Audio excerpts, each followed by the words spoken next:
푸르미가 물었다. 스승님, 헤르메스 트리스메기스투스는 누구입니까?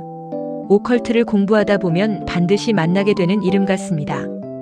데오네스가 미소를 지었다. 그렇네. 서양 오컬트의 뿌리를 찾아 내려가면 결국 한 사람을 만나게 되네. 바로 헤르메스 트리스메기스투스라네. 실존 인물입니까? 그것이 흥미로운 부분이라네. 아마 한 사람이라기보다 여러 시대의 지혜가 합쳐진 상징적 존재에 가깝네. 상징적 존재라니요? 고대 이집트의 지혜의 신 토트와 그리스의 헤르메스가 합쳐져 탄생한 현자라 볼 수 있네. 그러면 실제 사람이라기보다 지혜의 화신 같은 존재군요. 그렇네. 마치 동양에서 노자가 역사적 인물이면서 동시에 도의 상징이 된 것과 비슷하네. 푸르미가 고개를 끄덕였다. 그렇다면 그의 사상은 무엇입니까? 데오네스는 화이트보드에 한 문장을 적었다. 위에서 그러한 것이 아래에서도 그러하다. as above, so below. 이것이 헤르메스 사상의 핵심이라네. 무슨 뜻입니까? 우주는 하나의 거대한 상응성 네트워크라는 뜻이네. 우주와 인간, 은하와 세포, 태양계와 의식, 행성과 자아, 신성과 인간성. 거대한 것과 작은 것은 서로 닮아 있다는 말씀이군요. 그렇네. 그래서 점성술도 가능하고 타로도 가능하고 연금술도 가능하며 명상도 가능한 것이네. 왜 그렇습니까? 모두 같은 원리가 다른 층위에서 나타난 것이기 때문이라네. 푸르미가 감탄했다.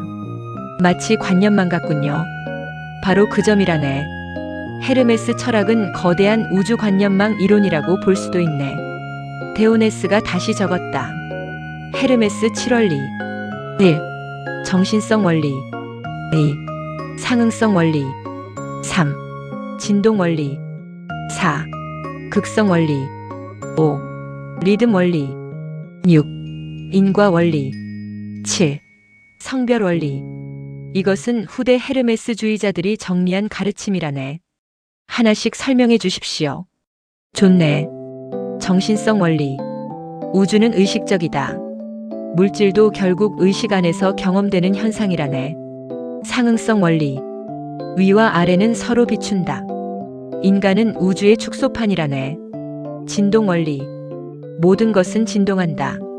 생각도 진동이고 감정도 진동이라네. 극성 원리. 선과 악, 빛과 어둠, 사랑과 미움, 은 서로 다른 것이 아니라 하나의 스펙트럼이라네.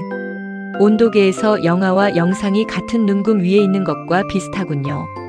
그렇네. 리듬 원리. 모든 것은 움직인다. 행복도 지나가고 슬픔도 지나간다네. 인과 원리. 원인 없는 결과는 없다. 카르마와도 통하는 부분이군요. 그렇네. 성별 원리. 모든 존재 안에는 창조적 음향이 있다. 남성과 여성의 문제가 아니라 창조와 수용의 원리라네.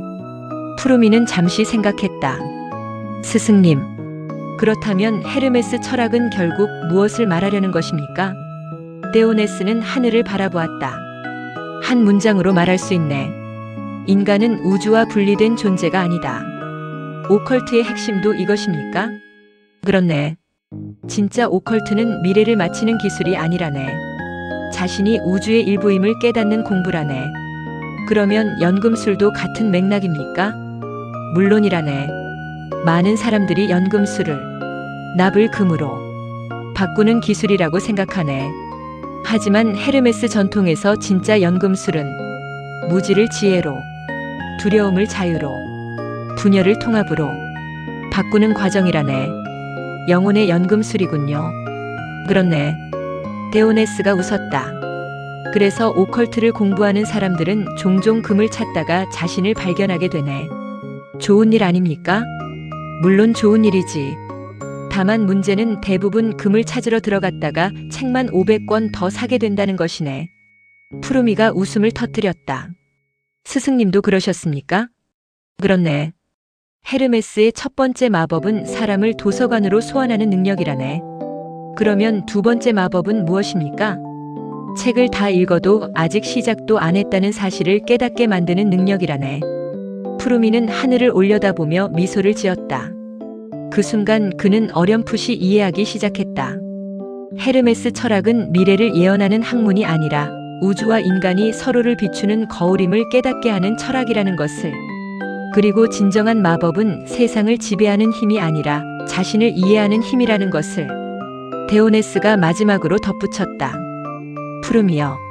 사람들은 비밀 문서를 찾고 숨겨진 주문을 찾지만 헤르메스가 남긴 가장 위대한 비밀은 사실 아주 간단하네.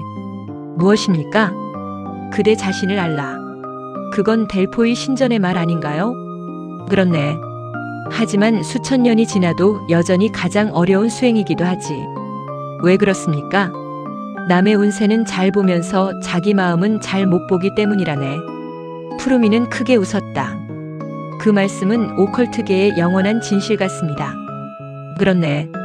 어쩌면 헤르메스의 세 번째 마법은 거울을 보여주면서도 사람들이 창문이라고 착각하게 만드는 것인지도 모르네. 그날 저녁 노을은 붉게 물들고 있었다. 푸르미는 조용히 생각했다. 우주의 비밀은 멀리 있는 별들 속에만 있는 것이 아니라 자신의 의식과 삶의 구조 속에도 숨어 있다는 것을. 그리고 헤르메스가 말한 가장 깊은 상응성은 어쩌면 우주와 인간의 닮음이 아니라 자신이 누구인지를 찾아가는 끝없는 여행 자체인지도 모른다는 것을.